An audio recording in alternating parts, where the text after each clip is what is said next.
Hello dear students, स्वागत है आप सभी का विश्वास कैरियर इंस्टीट्यूट के ऑनलाइन प्लेटफॉर्म पर। तो आज हम फिफ्थ पेपर को डिस्कस करने वाले हैं। इसके अंदर फर्स्ट क्वेश्चन क्या है? Maxwell in his famous equation. Maxwell ने कौन से समीकरण के बारे में बताया था? मैक्सवेल जहां भी नाम आ जाए मेजरली आपको देखना है विस्थापन धारा की कहां बात हो रही है। तो मैक्सवेल ने एक ही चीज के बारे में बताया था, वो कौन सी थी? डिस्प्लेसमेंट। ऐसा नहीं है एक ही चीज के बारे में बताया था, सबसे पहले जो चीज बताई वो कौन सी है? डिस्प्लेसमेंट करंट या विस्थापन धारा। कोई भी कैपेसिटर होता था, कोई भी संधारित्र था, उसकी प्लेटों के बीच में देखो बाहर जो धारा प्रवाहित होती है उसको पहले हम केवल एक ही करंट पढ़ते थे, वो कौन सा होता था? कंडक्शन करंट, चालन धारा। इसकी प्लेटों के मध्य जो धारा प्रवाहित होती है उसको क्या बोलते हैं? विस्थापन धारा, डिस्प्लेसमेंट करंट। ये किसके इक्वल होती है? चेंजिंग इलेक्ट्रिक फ्लक्स या चेंजिंग इलेक्ट्रिक फील्ड। परिवर्तनशील विद्युत क्षेत्र या परिवर्तनशील विद्युत फ्लक्स के कारण जो धारा प्रवाहित होती है उसे क्या बोलते हैं? विस्थापन धारा। तो विस्थापन धारा का संबंध किससे? परिवर्तनशील विद्युत क्षेत्र से। फ्लक्स परिवर्तित होना चाहिए। फ्लक्स की वैल्यू किसके इक्वल होती है? E vector dot A vector. तो या तो एरिया बदले या फिर कौन बदले? विद्युत क्षेत्र बदले। एरिया जनरली बदलता नहीं है, तो हम क्या कहते हैं कि विद्युत क्षेत्र जब भी बदल रहा होता है जहां भी, वहां कौन सी धारा प्रवाहित होती है? विस्थापन धारा। किसने बताया था? मैक्सवेल ने। कौन सा ऑप्शन करेक्ट हो जाएगा? B option. नेक्स्ट है conduction current is same as displacement current when the source is. चालन धारा विस्थापन धारा के समान होती है जब स्रोत। देखो वैसे तो ये क्वेश्चन सही नहीं है तरीके से अगर पूछा जाए तो। इसके अंदर दो आंसर देखने को मिलते हैं हमें। कई जगह एसी ओनली लिखा हुआ रहता है, कई जगह आइदर एसी और डीसी लिखा हुआ रहता है। देखो दो चीजें पढ़ी हमने। डिस्प्लेसमेंट करंट विस्थापन धारा होती कितनी थी? Epsilon naught del phi E by del T. इसी को और क्या लिखते थे हम? Epsilon naught A del E by del T. इसका मतलब कौन परिवर्तित होता रहना चाहिए? विद्युत क्षेत्र परिवर्तित होना चाहिए। इलेक्ट्रिक फील्ड क्या होनी चाहिए? चेंज होनी चाहिए। क्या इसमें कहीं भी करंट की बात आ रही है क्या कि कौन सा current? AC current, DC current? बस विस्थापन धारा, डिस्प्लेसमेंट करंट फ्लो किसके कारण करता है? किसके कारण विस्थापन धारा प्रवाहित होती है?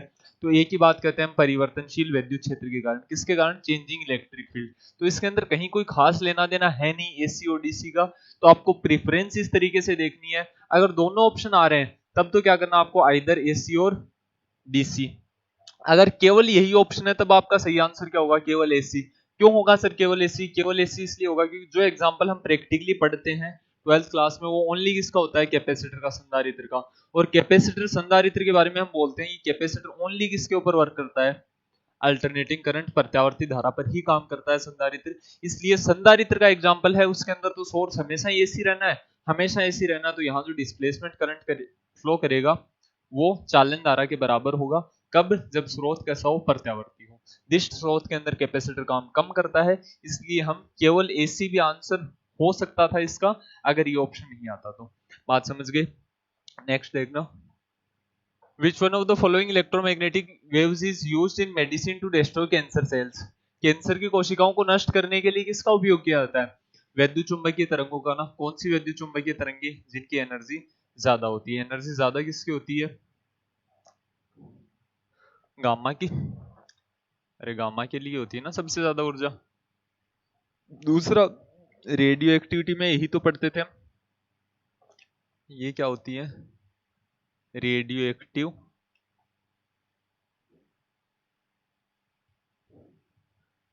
डीके। रेडियो एक्टिव शय में जो विकिरण प्राप्त होती है उसी को क्या बोलते हैं हम?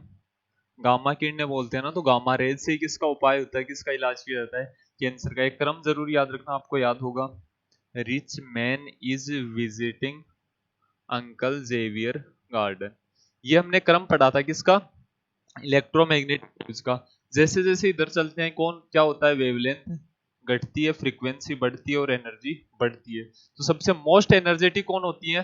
Gamma rays. अगर गामा रेज, गामा किरणें ऑप्शन में न मिले ना तब आपको आंसर किसको प्रीफर करना है? एक्स रेज को। कई जगह लिखा हुआ रहता है कि कैंसर के इलाज में किसको काम में लिया जाता है? एक्स किरणों को भी काम में लिया जा सकता है, ठीक है ना। तो अगर गामा रेज ऑप्शन में नहीं आता तो क्या काम में लेते हैं? X rays. The equation B vector dot DL vector. अच्छा, only B vector dot DL vector बराबर म्यू नॉट सबमिशन आई। ये किसका नियम था? एम्पियर का नियम। लेकिन एम्पियर ने जिस धारा के बारे में बताया था वो केवल कौन सी थी? चालन धारा। यहां पर एक नई धारा और बताई थी मैक्सवेल ने, वो कौन सा था? Displacement current. तो ये डिस्प्लेसमेंट करंट विस्थापन धारा के तो मान है। डिस्प्लेसमेंट करंट कंडक्शन करंट में ऐड हो चुका है, तो इस नियम को एक नया नाम दे दिया गया था, वो कौन था? एम्पियर मैक्सवेल नियम। The focal length of a convex mirror is 14 centimetre, then its radius of curvature. Focal length कितनी दी हुई है? उत्तल दर्पण है तो पॉजिटिव होगी, कितनी है? +14 सेंटीमीटर। रेडियस ऑफ कर्वेचर वक्रता त्रिज्या, क्या फॉर्मूला? फोकस दूरी की दोगुनी होती है, तो कितनी हो जाएगी? 28 सेंटीमीटर। कौन सा ऑप्शन करेक्ट हो गया? ऑप्शन नंबर सी करेक्ट हो जाएगा। नेक्स्ट देखना, a magician during a show makes glass refractive index disappear.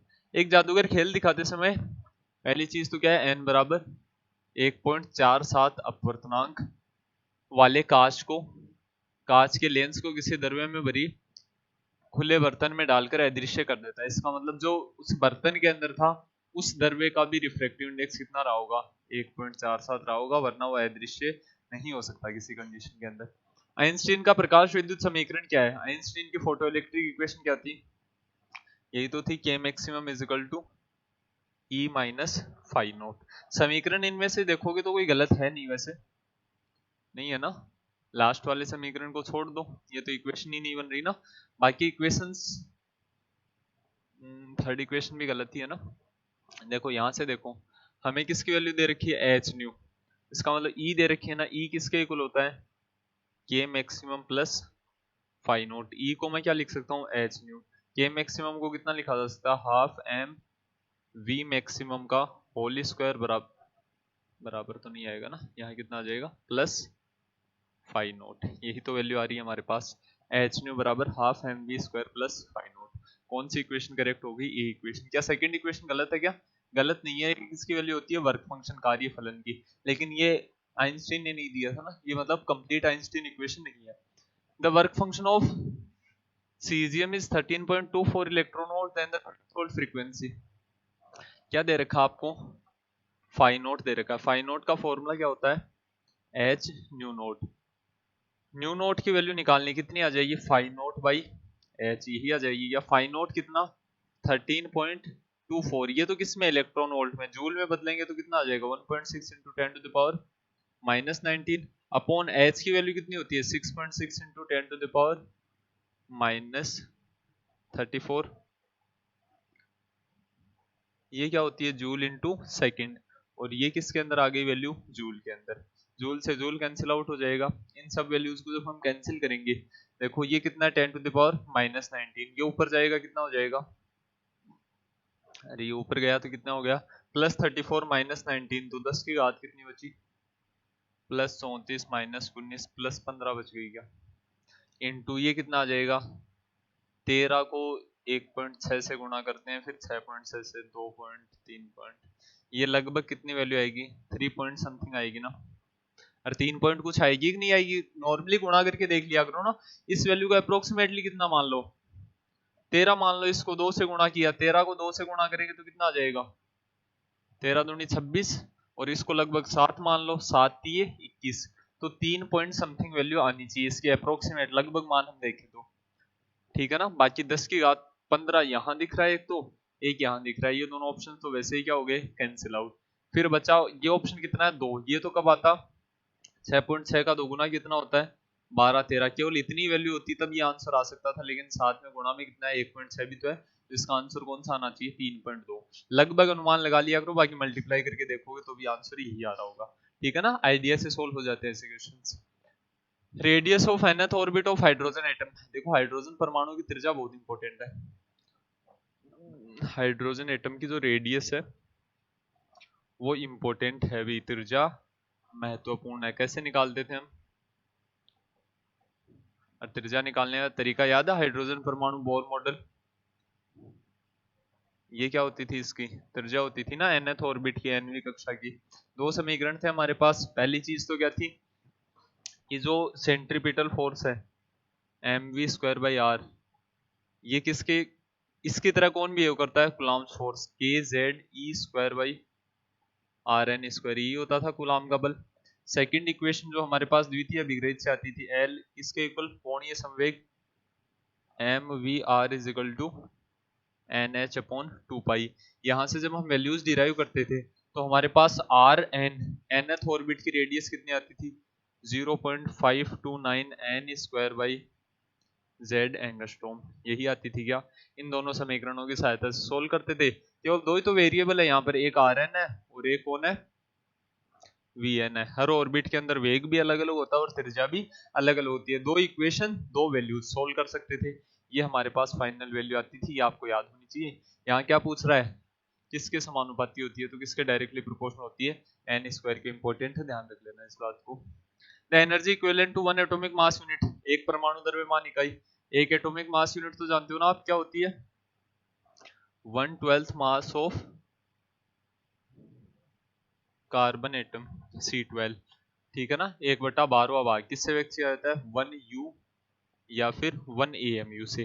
Formula energy निकालने क्या फॉर्मूला होता था? mc², मास है यहाँ से कार्बन का 1/12वां भाग, इंटू सी की वैल्यू कितनी होती है? सी कितना होता है? 3 × 10⁸ मीटर पर सेकंड। लास्ट लेक्चर में भी कर चुके हैं ना वैसा क्वेश्चन। बाकी इसके लिए तो हमें डायरेक्टली वैल्यू याद रहती है ना, ये 2023 में आया हुआ क्वेश्चन है, तो रिपीट होने के चांसेस कम है। ये PYQ है, कब आया था एग्जाम में? 2023 में एग्जाम में आया था, तो इस बार कम चांस है कि ये रिपीट होगा। The ground state of hydrogen atom is -13.6 electron volt. The potential energy of electron in this, अच्छा, कुल ऊर्जा किसके बराबर होती है? एनर्जी का एक फॉर्मूला सब लोग जानते होंगे, टोटल एनर्जी किसके equal? Kinetic energy plus potential energy. यही होती है। क्या मैंने तुम्हें 3-4 बातें बताई थी। पहली चीज तो काइनेटिक एनर्जी नेगेटिव नहीं हो सकती, तो काइनेटिक एनर्जी हमेशा किसके इक्वल आता है? -E के। क्यों? क्योंकि एनर्जी नेगेटिव होती है, माइनस माइनस क्या हो जाएंगे? प्लस। और पोटेंशियल एनर्जी याद रखना हमेशा कितनी होती है? 2E। क्यों V2E? क्योंकि इन दोनों को जोड़ने पर वापस ये वैल्यू भी तो आनी चाहिए थी, तो 2E - E आ रहा है क्या? दोनों को जोड़ने पर यही वैल्यू आनी चाहिए। अब जो भी पूछ ले हमें डाउट नहीं है, हमें क्या दे रखी है? एनर्जी कितनी दे रखी है? -13.6 इलेक्ट्रॉन वोल्ट। क्या पूछी है? पोटेंशियल एनर्जी, स्थितिज ऊर्जा, तो कितना आ जाएगा? 2E। E कितना है? -13.6, तो 2 गुणा -13.6 इलेक्ट्रॉन वोल्ट, कितना आ जाएगा? -27.2। यही वैल्यू आ गई क्या? कौन सा option correct? D option. Fourth option क्या हो जाएगा यहाँ पर? करेक्ट हो जाएगा। यही क्या होगी इसमें? इलेक्ट्रॉन की स्थितिज ऊर्जा होगी। Which one of the following is an organic semiconductor? Organic compound, कार्बनिक यौगिक अर्धचालक कौन है? देखो CDS सेमीकंडक्टर है या नहीं है? है। गैलियम आर्सेनाइड है। कार्बन नहीं है। कार्बन के लिए एनर्जी है लगभग कितना होता है? ऊर्जा अंतराल कितना होता है? अप्रोक्सीमेटली 5 इलेक्ट्रॉन वोल्ट होता है, तो ये कभी भी नहीं होगा। अर्धचालक सेमीकंडक्टर के लिए आप जानते हो ना, सेमीकंडक्टर्स के लिए एनर्जी गैप कितना होना चाहिए? 0 से 3 इलेक्ट्रॉन वोल्ट के बीच में होना चाहिए ना। तो यहाँ जो पूछा है ऑर्गेनिक कंपाउंड एक ही है इनमें से, कौन है? एंथ्रासीन। ये कैडमियम सल्फाइड है, ये कौन है? Gallium arsenide. दोनों ही सेमीकंडक्टर है, अर्धचालक तो है लेकिन कैसे है? इनऑर्गेनिक कंपाउंड है, ठीक है ना, अकार्बनिक यौगिक है। डिस्प्लेसमेंट करंट विस्थापन धारा का फॉर्मूला देखा था ना हमने शुरुआत में, पहली बात यही तो पड़ी थी, ε0d∅dt, ठीक है, यही है ना ऑप्शन। तो ऑप्शन नंबर सी करेक्ट हो जाएगा डिस्प्लेसमेंट करंट के लिए। If the magnification of a optical instrument is negative then the image will be formed. यदि किसी प्रकाशिक उपकरण का आवर्धन ऋणात्मक हो तो प्रतिबिंब सदैव होगा। देखो मैग्निफिकेशन नेगेटिव, आवर्धन ऋणात्मक, मैग्निफिकेशन होता क्या है? h/h। ये कौन है? प्रतिबिंब की ऊंचाई, ये वस्तु की ऊंचाई। अगर ये ऋणात्मक आई है, ये कैसी आई है? नेगेटिव आई है, इसका मतलब प्रतिबिंब हमेशा कैसा बनेगा? इन्वर्टेड। प्रतिबिंब कैसा बन रहा होगा? उल्टा बन रहा होगा। जब भी आपने उल्टे प्रतिबिंब बनते हुए देखे होंगे, जैसे ये मान लीजिए कॉन्वेक्स लेंस है, इसके अंदर जब भी उल्टी इमेज बनती है, जैसे ये f है, ये f1 है, ये कितना है? 2f1 है। यहाँ जब भी हम ऑब्जेक्ट को रखेंगे, इसकी इमेज जो बनेगी वो इधर बनेगी, अरे इधर ही बनेगी ना, कहीं कहाँ बन रही होगी? ये कौन? f2, ये कौन? 2f2। 2f2 और इनफाइनाइट के बीच में बनेगी ना। ये इमेज कैसी बनी? Real and inverted. तो प्रतिबिंब कैसा बनता है? जब उल्टा बन रहा है, इन्वर्टेड बन रहा है, तो साथ में ज्यादातर चांसेस किसके हैं कि इमेज कैसी होगी? रियल ही होगी। कौन सा आंसर आ जाएगा? ऑप्शन नंबर ए करेक्ट हो जाएगा, ठीक है ना, वास्तविक एवं उल्टा प्रतिबिंब बनेगा। Natural light from sun is, सूर्य से प्राप्त प्रकाश प्राकृतिक प्रकाश होता है, अनपोलराइज्ड होता है ना, अध्रुवित होता है। पोलराइज तो हमें पोलरॉइड से गुजार कर करवाना पड़ता है ना। जो भी लाइट हर पॉसिबल डायरेक्शन के अंदर फैलती है, हर संभव दिशा में फैलती है, वो कैसी होती है? अध्रुवित होती है, अनपोलराइज्ड होती है। पोलराइजेशन ध्रुवण का मतलब है कि किसी एक दिशा में उसको क्या कर देना? बंद कर देना। तो सूर्य से प्रकाश हर दिशा में फैलता है ना, तो कणों से ऊर्जा होती है वो भी हर डायरेक्शन के अंदर फैलती है। Maximum kinetic energy of a photon electron emitted from metal is 1 point. के मैक्सिमम की वैल्यू दे रखी है। के मैक्सिमम किसके इक्वल होता है? ई वी नोट। स्टॉपिंग पोटेंशियली तो पूछा है, क्या पूछा है हमसे? निरोधी विभव। तो यहाँ से वी क्या तरीका? Maximum by E. के मैक्सिमम कितना? 1.8 इलेक्ट्रॉन वोल्ट। अब वोल्ट भी कितना आ जाएगा? इलेक्ट्रॉन वोल्ट को किसके अंदर बदल दो? इलेक्ट्रॉन वोल्ट को किस में बदलेंगे? जूल में। तो ई की वैल्यू से ये वैल्यू क्या हो जाएगी? Cancel out. ई की वैल्यू रखेंगे ना 1.6 × 10⁻⁻19, यहाँ इसकी वैल्यू रखेंगे, डायरेक्टली कितना आ गया? 1.8 वोल्ट। कौन सा ऑप्शन करेक्ट हो गया? ऑप्शन नंबर सी करेक्ट हो गया। सारे फॉर्मूला बेस्ड क्वेश्चन है ना, आसान आसान से। The value of excitation energy required to bring an electron to first excited state in hydrogen atom. अच्छा, प्रथम उत्तेजित अवस्था किसको बोलते हैं पता है? ये ग्राउंड स्टेट होती है। ये जो है ये कौन है? ये होती है भी ग्राउंड स्टेट। एन बराबर क्या हो गया अभी इसको? एन बराबर 1 ये क्या होती है? Ground state. एन बराबर 2 ये क्या होती है? प्रथम उत्तेजित अवस्था होती है। इसकी एनर्जी कितनी होती है? -3.4 इलेक्ट्रॉन वोल्ट। इसकी कितनी होती है? -13.6 इलेक्ट्रॉन वोल्ट। ये क्या कह रहा है कि इलेक्ट्रॉन को यहां से किससे? ग्राउंड स्टेट से प्रथम उत्तेजित अवस्था में लेकर जाने के लिए कितना ऊर्जा चाहिएगी हमें? तो क्या करते हैं? Final minus initial. Delta E किसके इक्वल आ जाएगा? -3.4 माइनस प्रारंभिक कितनी थी इसकी? -13.6। ये वैल्यू किसके अंदर आ जाएगी? इलेक्ट्रॉन वोल्ट में।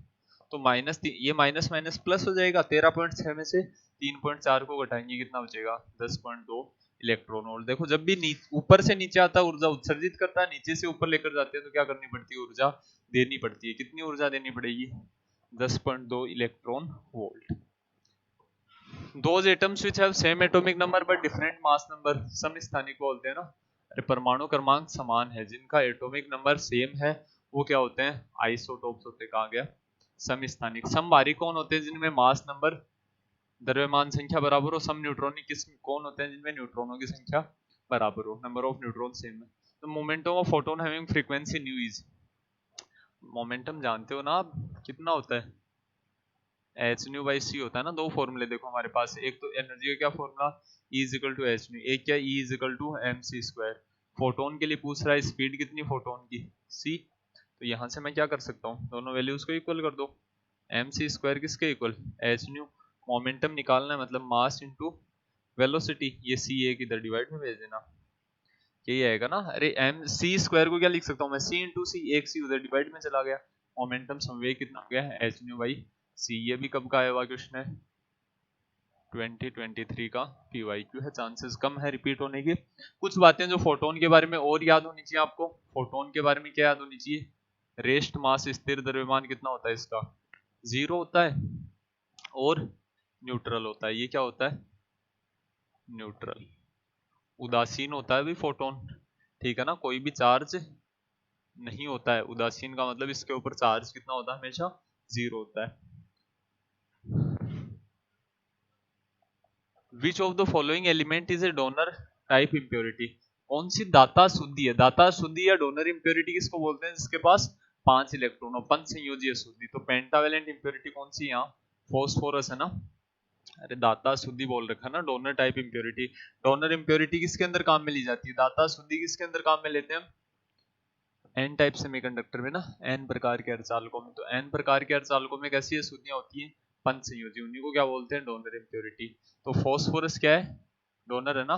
बाकी एल्यूमिनियम और बोरोन तो दोनों वैसे ही सेम होते हैं, तो ये तो वैसे ही कट जाने थी। The average value of alternating current for a complete cycle, पूर्ण चक्कर के लिए हमेशा कितनी होती है? इसकी वैल्यू 0 होती है ना। पूर्ण चक्कर के लिए। अर्ध चक्कर के लिए कितनी होती है? I average. कंप्लीट साइकिल पूर्ण चक्कर के लिए कितनी होती है? 0। अर्ध चक्कर के लिए कितनी होती है? 2I0/π। और आई RMS कितना होता है I0/√2। यही तो वैल्यूज याद रखनी होती हैं आपको। तो यहाँ तो पूर्ण चक्कर के लिए पूछिए, डायरेक्टली कितना आ जाएगा, 0 आ जाएगा। The refractive index of glass is, एक फॉर्मूला पढ़ते हैं हम, N21 is equal to N2 upon N1 is equal to V1 upon V2 is equal to λ1 upon λ2। इससे आप वेग, तरंग दैर्घ्य सब कुछ निकाल सकते हो। ये किसका नियम होता है, स्नेल का नियम। क्या होता है, sine I by sine R, इसी की वैल्यू होती है ना। तो इसमें क्या कहा जा रहा है, the refractive index of glass, glass का अपवर्तनांक कितना 1.5, वायु का कितना 1, बराबर जो ऊपर वैल्यू काम में ली किसके लिए, ग्लास के लिए, तो ये क्या आ जाएगा लेमडा ग्लास, कांच में तरंग दैर्घ्य। अच्छा वायु में कितना है, एयर के लिए रिफ्रैक्टिव इंडेक्स इधर है, तो एयर का अपवर्तनांक इधर आएगा ना, कांच का अपवर्तनांक, ठीक है। तरंग दैर्घ्य दे रखा है ना एयर के अंदर, कितना दे रखा है 6000 एंगस्ट्रॉम। ये लेमडा जी इधर चला गया, कितना आ गया 6000 बटा 1.5। इस पॉइंट से क्या हुआ, अरे इसको किससे गुणा करेंगे भी हम, देखो ऊपर और नीचे हमने किससे गुणा कर दिया इसको, 10 से। ये कितना आ गया 60,000 आ गया, 15 चौक 60, तो ये गया 3 जीरो और बच गए, कितना बचा 4000 एंगस्ट्रॉम। बहुत फेमस क्वेश्चन है, PYQ है, 2 बार आया हुआ आपके एग्जाम में। क्या हो गया इसके, आपकी एग्जाम में 2 बार आया हुआ क्वेश्चन है। क्या आंसर आ जाएगा 4000 एंगस्ट्रॉम। 4000 एंगस्ट्रॉम क्या होगा इसका तरंग दैर्घ्य। समझ में तो आ रहा ना, भी सो तो नहीं रहे आप लोग, अरे आसान आसान क्वेश्चन है सारे। The phenomena which is not explain by हाइगेन, हाइगेन तरंगा के निर्माण द्वारा कौन सी परिघटना को नहीं समझाया, डिफ्रेक्शन समझाया था भी उसने, रिफ्लेक्शन रिफ्रैक्शन सब समझाए थे, बस स्पेक्ट्रा की उत्पत्ति नहीं समझा पाया था। इसके अलावा प्रकाश विद्युत प्रभाव को भी नहीं समझा पाया था ना, वो चीज भी यहाँ आ जाती तो सेम थी। The maximum value of photo electric current is called, धारा, प्रकाश विद्युत धारा का अधिकतम मान, याद है आपको, ग्राफ बनाया करते थे हम किसके बीच में, पोटेंशियल और फोटो इलेक्ट्रिक करंट में। ये आता था क्या, एक फिक्स पोटेंशियल की वैल्यू तक तो बढ़ती थी, जब अधिकतम हो जाती थी उसी की वैल्यू पूछिएगा। यहाँ जो मैक्सिमम वैल्यू आती है उसको क्या बोलते हैं, सैचुरेशन करंट, संतृप्त धारा। इसके बाद वैल्यू बढ़ती नहीं है।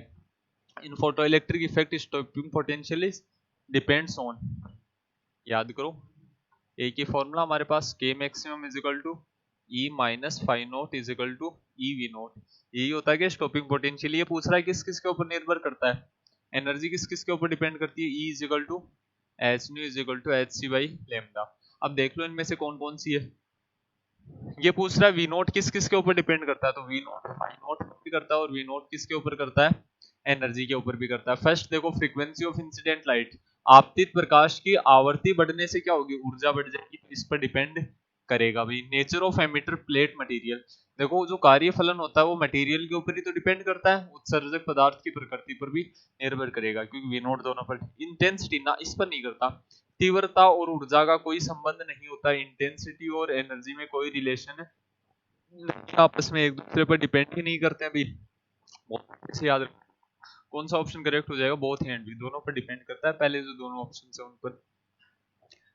The radius of innermost electronic orbit of hydrogen atom, अभी देखा ना हमने, रेडियस किसके ऊपर डिपेंड करती है, 0.529 into N square by Z angstrom. ये वैल्यू तो हम पहले से ही जानते हैं ना, 0.529। ये क्या कह रहा है, इनरमोस्ट ऑर्बिट, मतलब पहली कक्षा की त्रिज्या कितनी बता रहे, 5.3 गुणा 10 की घात माइनस 11 मीटर। कोई दिक्कत नहीं है अभी, बात तो वही कह रहा है ना जो हमारे पास ऑप्शन में होती है। किसके लिए पूछ रहा है, n बराबर 2 के लिए। z अगर यही वैल्यू दे रखी है, इसका मतलब किसकी बात हो रही है, हाइड्रोजन परमाणु की बात हो रही है ना। हाइड्रोजन एटम के लिए z कितना होता है, एक होता है R2, किसके इक्वल आ जाएगा 5.3 into 10 to the power minus 11 into 2 का स्क्वायर। ये वैल्यू किसके अंदर आ जाएगी, मीटर में। 2 का स्क्वायर कितना होता है 4, 4 से इसको गुणा करेंगे, 4 से 12, 1 5 का 20, 21, यही वैल्यू आ जाएगी क्या 21.2 इंटू 10 की घात माइनस 11 मीटर। लेकिन सारे रिजल्ट किसके अंदर है, एंगस्ट्रॉम में है ना। एंगस्ट्रॉम में होने के लिए 10 टू द पावर -10 बनाना पड़ेगा। इसको क्या लिख सकता हूँ मैं, 10 to the power -10 into -1, -1 divide में चला जाएगा, तो इसी की वैल्यू कितनी आ गई, 2.12 गुना 10 की घात -10 मीटर। इसी को मैं एंगस्ट्रॉम में बोल सकता हूँ। तो कौन सा ऑप्शन करेक्ट हो गया हमारे पास, ये ऑप्शन करेक्ट हो गया। ये यहाँ से कैसे सोल्व हुआ ये तो समझ में आता है ना। 10 की घात -11 को मैंने क्या लिख दिया,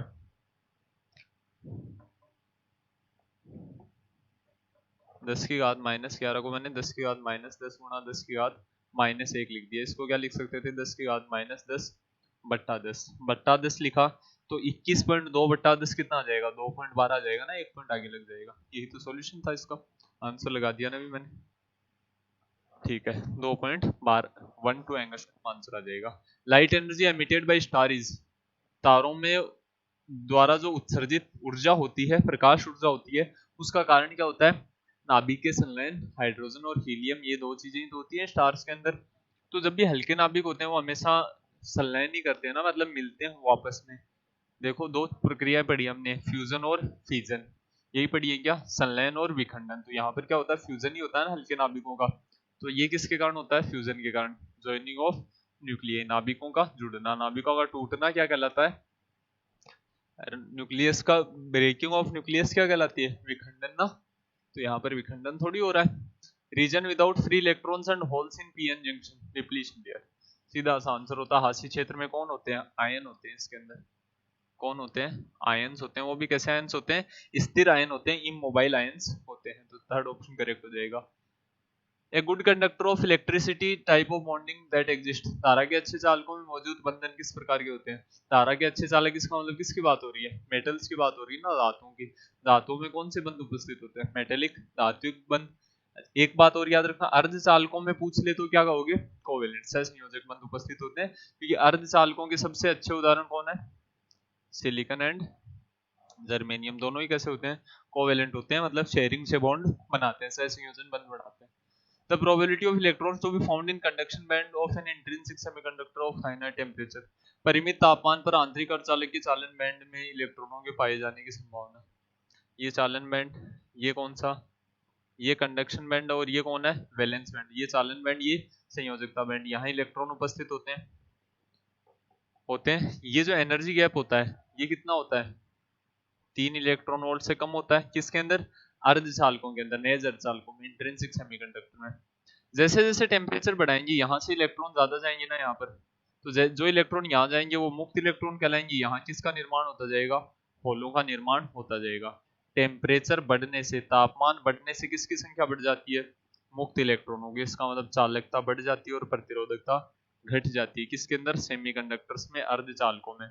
अब इसके अंदर देख लो, ये पूछ रहा है आंतरिक अर्धचालक में चालन बैंड में इलेक्ट्रॉनों के पाए जाने की संभावना। इसके अंदर इलेक्ट्रॉनों के पाए जाने की संभावना जैसे जैसे टेम्परेचर बढ़ेगा, अच्छा ये टेम्परेचर नहीं बढ़ा रहा ना, डिक्रीजेस विथ इंक्रीजिंग टेम्परेचर ना, गलत बात है। Is independent of temperature and band gap, ये भी गलत बात है। अभी तापमान और बैंड गैप से स्वतंत्र तो नहीं होती है। दूसरा देखो, इस गैप को मैं जितना ज्यादा बढ़ाऊंगा उतना ही इन इलेक्ट्रॉनों को अधिक ऊर्जा चाहिए क्या, तो increases exponentially with increasing band gap ना, इसको बढ़ाने से तो कम होगी ना इन इलेक्ट्रॉनों की यहाँ जाने की संभावना। कौन सा ऑप्शन करेक्ट हो जाएगा, सेकंड ऑप्शन ना। बैंड गैप बढ़ने के साथ तेजी से घटती है। बैंड गैप अगर बढ़ रहा है ना, तो ये इलेक्ट्रॉन यहाँ से यहाँ नहीं पहुंच पाएगा, यहाँ से यहाँ जाने के लिए इसको क्या चाहिए, ज्यादा ऊर्जा चाहिए। ठीक है ना, ऑप्शन नंबर बी करेक्ट हो जाएगा। एक ऐसा ऑप्शन होता ना इसका जस्ट उल्टा, इसका जस्ट अपोजिट ऑप्शन होता ना, बढ़ने की जगह अगर घटना होता ना, डिक्रीजेस विथ इंक्रीजिंग टेम्परेचर, इसकी जगह इंक्रीजेस विथ इंक्रीजिंग टेम्परेचर आता ना, तब बात बन जाती है। ठीक है ना, तापमान बढ़ने के साथ बढ़ती है तो वो आंसर भी सही हो जाता। Which nature of light exposed by diffraction and interference, wave nature ना, अरे विवर्तन और व्यतिकरण द्वारा कौन सी प्रकृति दर्शाई जाती है, प्रकाश की तरंगीय प्रवृत्ति। Next, in Young's double slit experiment when the distance, Young's double slit experiment में क्या होता था, ये स्क्रीन, ये क्या होती थी हमारे पास, दो स्लिट, इसको S1 बोल देते थे, इसको S2। इन दोनों के मध्य की दूरी कितनी होती थी, स्मॉल डी। इसके और स्क्रीन के बीच की दूरी कितनी होती थी, कैपिटल डी। फ्रिंज की चौड़ाई पूछ रहा है क्या, फ्रिंज विड्थ पूछी जा रही है। फ्रिंज विड्थ कितनी होती है, beta is equal to lambda capital D upon small D. यही आती थी कि आप देख लो कि इसको क्या कर रहा है, distance between slit and screen is doubled, capital D. इसको कितना कर रहा है? 2 गुना। जबकि स्लिट का पृथक्करण आधा कर दिया जाए, सेपरेशन ऑफ स्लिट, मतलब इसको कितना कर रहा है? आधा कर रहा है। इसको आधा किया तो ये ऊपर गुणा में गया, कितना हो गया? 4। तो बीटा डेस किसके इक्वल आ जाएगा? लेमडा ऐसा का सारा, इसको कितना कर दिया? 2d, इसको कितना कर दिया? d/2, आधा कर दिया ना, ये 2 ऊपर गुणा में जाएगा, 2 और 2 कितने हो गए? 4, लेमडा d बटा स्मॉल डी। इसी को मैं क्या बोल सकता हूँ? 4 बीटा बोला जा सकता है ना। तो बीटा डेश कितना आ गया? 4 बीटा। कितने गुना हो जाएगी फ्रिंज चौड़ाई? 4 गुना हो जाएगी। ऑप्शन नंबर ए करेक्ट हो गया। नेक्स्ट देखना, what happens to fringe width when blue colour light is replaced by, वही फॉर्मूला ना, बीटा किसके इक्वल? Lambda capital D upon small D. Wavelength, तरंग दैर्ध्य का ऑर्डर क्या होता है? देखो, विबग्योर, यही 7 रंग होते हैं क्या हमारे पास? इधर जाने पर तरंग दैर्ध्य क्या होता है? बढ़ता है। मैक्सिमम वेवलेंथ किसके लिए होती है? रेड के लिए। इसके अंदर क्या कह रहा है? ब्लू कलर है, उसको किससे रिप्लेस करना है? रेड कलर से। नीले रंग को लाल रंग के साथ क्या कर दिया गया है? बदल दिया गया है। नीले रंग का तरंग दैर्ध्य कम रहा होगा, लाल रंग का तरंग दैर्ध्य बढ़ा होगा। वेवलेंथ बढ़ने से क्या होगा? फ्रिंज विड्थ इंक्रीजेस, फ्रिंज की चौड़ाई भी क्या हो जाएगी? बढ़ जाएगी। समझ गए क्या? यही आंसर है ना हमारे पास। क्लियर है क्या इतनी बात? तो ये हमारे पास कंप्लीट पेपर था, इसके अंदर सारे आसान आसान से क्वेश्चन थे भाई। अगर आप पढ़ रहे हो तो आपके लिए क्वेश्चन आसान है भाई, नहीं पढ़ रहे हो तो भी कम से कम इन क्वेश्चंस का तो क्राइटेरिया समझते हुए चलो ना, अगर इस कंप्लीट लेक्चर को आप देख रहे हो। तो आज की वीडियो में आपको चीजें समझ में आई होंगी भी सारी क्वेश्चंस। आज के लिए इतना ही, मिलते हैं नेक्स्ट वीडियो में एक नए सेशन के साथ, तब तक के लिए धन्यवाद।